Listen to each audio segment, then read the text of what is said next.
Hello, thank you, Lata. First of all, it's a pleasure to be here. My first time in India, and I think it's going to be quite it's going to be the one to remember. What I'm going to talk to you about will probably fit neatly what we left off in the previous session, because there were already questions in the room about what exactly is being done about all the threats which the previous speakers outlined, about the military build-up. Is there anything that can be done? This is a very challenging question to ask, and we should tackle it at different levels, I guess. What I'm going to talk to is the level which deals with state reaction to what's going on, and in particular about norms building in cyberspace, and also opportunity for confidence building measures, because that creates trust, which essentially is what is the background for any effort in this area and also the result.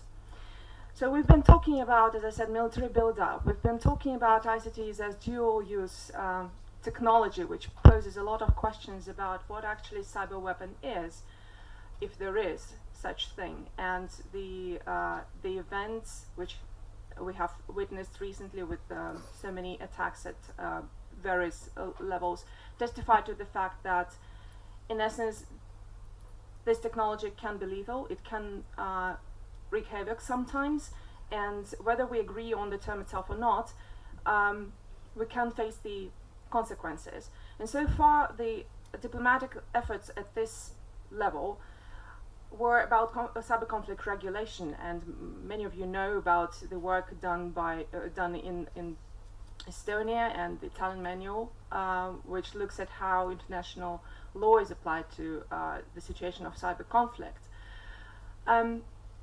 So far, there's been really little talk about going beyond this escalation regulation, but rather looking at how to prevent that conflict.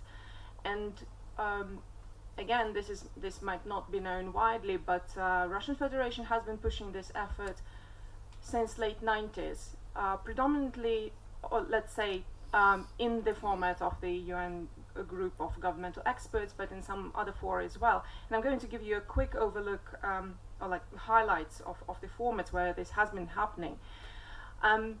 They have been touched upon previously, but I think that it's important to point out here the differences which exist and which actually hindered the efforts in norms building, and that is the essence of the term norm itself, because this is something that is consensual. This is something that creates an in-group as opposed to out-group, something that is hopefully workable on, and something that the parties agree on. That's why what we are going to look through in the next couple of slides is variety of efforts which have different focuses in this norms building. So if we look at the known code of conduct for information security, which was worked out by the Shanghai Cooperation Organization countries, or to be more precise, in the first version it was Russia, China, Tajikistan and Uzbekistan, and the second version in 2015 was joined by Kazakhstan and Kyrgyzstan. It looks at protecting information space. It looks at securing what is called sovereignty, which touched about this in the previous session, about the challenges to this whole notion as pertaining to what state is.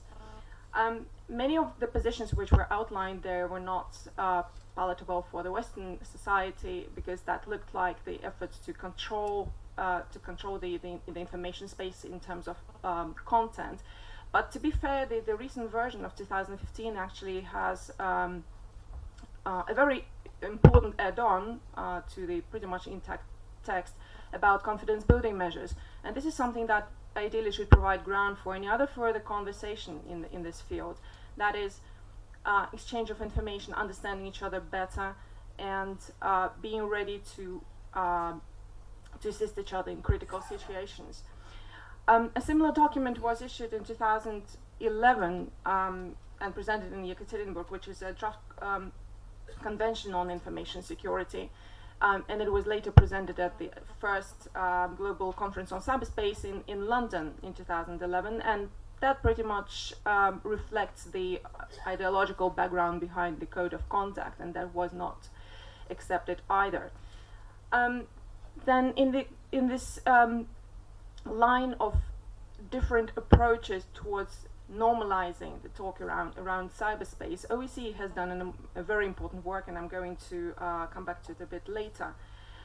A few more mentions. I'm talking right now about these norms of state behavior in cyberspace, but a very important step was made by a private company, which came up at the end of 2014 with its own recommendations to states in the field of responsible conduct in cyber. And that also included the recommendation on restraining military potential, or restraining weaponizing cyberspace, or at least keeping or at least measuring it to the necessary minimum. Then Global Conference on Cyberspace in The Hague, which didn't really show much, to my mind, much progress on the norms building progress. At least any possibility of a treaty was still was not very agreeable to most participants. It has revived the format in a very important multi-stakeholder format, inviting participant speakers, attendants from different stakeholder groups, because previously it was a purely ministerial format. As it has been mentioned already, and I will pinpoint this as something to watch, Netherlands and Estonia have indeed initiated their own driving platform for norms building, another initiative. I've mentioned here John Kerry's speech in Seoul, because that preceded shortly the report by UN GGE, and it outlined the priorities for the US in terms of principles of behavior in cyberspace. And it was pretty much reflected in the report, apart from one point, which deals with cyber theft, and that is something that was mentioned in the agreement between the US and China, and I'm going to talk about this a bit later as well. And finally, the report of the UN GGE. Now I've outlined the key agreements which were made there. The essential thing is, I think here, is that we keep in mind that this is soft law. These are norms which are non-binding. And there are 20 people who represent their countries in personal capacity. And they sum up recommendations which are sent to the Secretary General of the United Nations. So, in essence, this is a voluntary initiative, but it is amazing in the only fact of its existence, because at the times when geopolitical crises are directly reflected in any other area of interstate relations, this was quite a breakthrough, and this is a good starting point for any other action.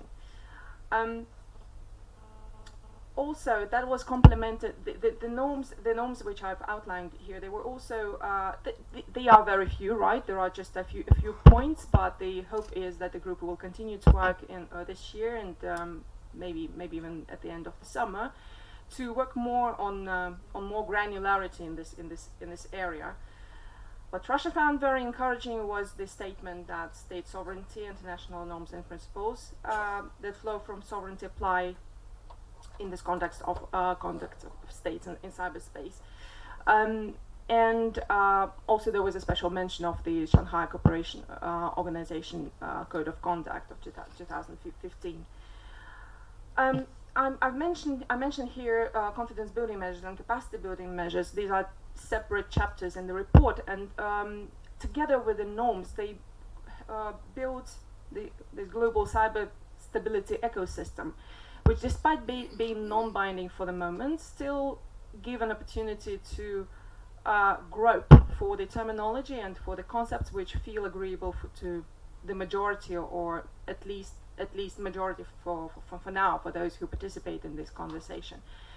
And much as it might be wanted by some states, I don't see the possibility of a binding treaty being ripe at this point. But this is clearly something that states like Russia, for instance, are looking at as the possibility to make firmer commitments in this area. Whether that's workable or not is an issue apart, of course.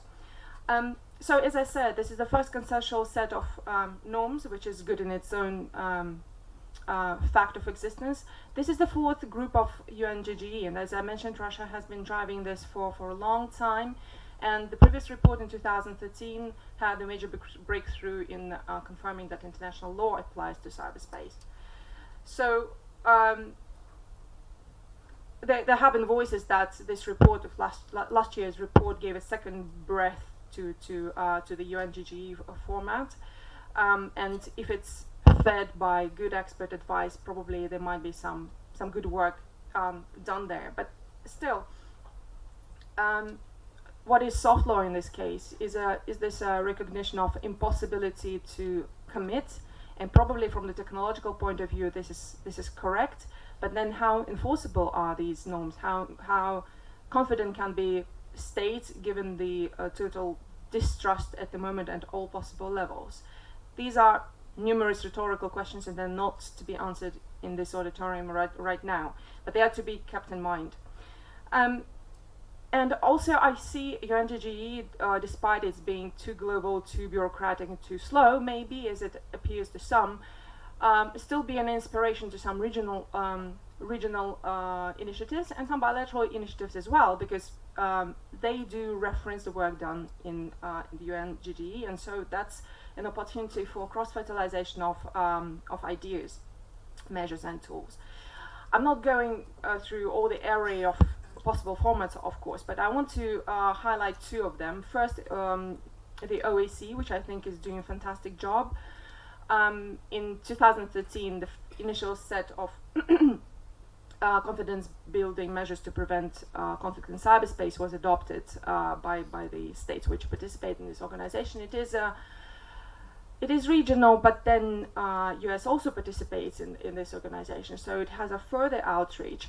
And it's another platform for the same negotiators to meet and talk through the same stumbling blocks, which is always helpful.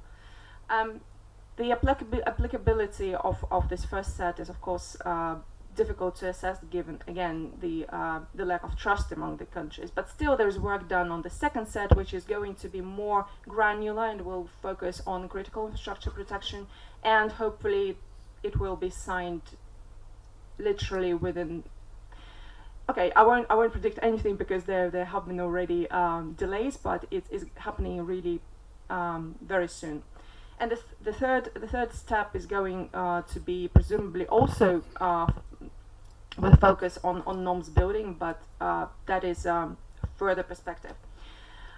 I'd like to mention BRICS because India has been quite active in this formation, and I would say that BRICS is still looking for its own identity, and the countries participating still have different agendas, not only on cyber, but there are points of, or let's say, common denominators, and they echo a lot of the points made on other platforms where countries like India, like Russia, like China, they see eye to eye.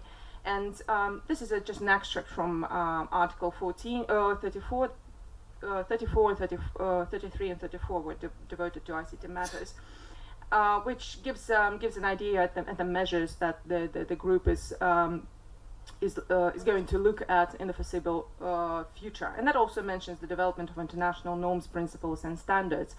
I must also say that this declaration, which was passed last year in UFA, it also mentions the necessity to agree on an international convention on cybercrime, which is another important point on the agenda for Russia in particular, which hasn't signed up to the Council of Europe Convention on Cybercrime because of the point 32b, which pretty much allows other states to unobstructedly carry out investigations of cybercrime without the party affected knowing that, and that remains an obstacle. So now quickly about some bilateral formats. Certainly there are a lot of ongoing dialogues in the world between different countries, neighbors in particular, but I find this one really interesting, and from what I've seen in my country, it gets a lot of interest. I will be very brief, and I can share the presentation afterwards. There was a very promising agreement between Russia and the US in 2013, which was mostly on confidence building measures. And it served the purpose for the Olympics in Sochi, but unfortunately it's frozen because of the ongoing misunderstandings. Russia-China in 2015 is mostly framework document, but a lot of hope is placed with it for the future, and it's called, in Russia it's branded as non-aggression pact, something that the country is looking at signing more globally in the future. And China-US has drawn a lot of attention, and I mentioned previously that the point which didn't make it to the UN GGE report was reflected in the final communique, which is not really an agreement, but this showed the level of importance that both countries are placing with a positive agenda, given all the military side of the cyber tensions. So looking ahead, and I'm finishing, this is the last slide. Looking ahead, I would stay very realistic about the potential of norms building. On the positive side, this is again a very positive tool. It creates the background, the ecosystem for creating trust between the states. The dirty job is done by private entities in many national contexts. But in order for that to be meaningful, there should be a major driving force. And I think that norms building, in the first place, it complements whatever other interactions are going on, whether spelling out how international law applies in cyberspace, or agreeing on more granular matters. This is all positive. It would be even more positive if there were more granularity in terms of, for instance, critical infrastructure, such as nuclear, such as banking, or maybe critical information infrastructure, like root service system, for instance. And this could be an opportunity for smaller formats rather than international, maybe bilateral or regional. Going back to the problem of soft law, there is a need to walk the talk, right? While a binding treaty is still not really ripe,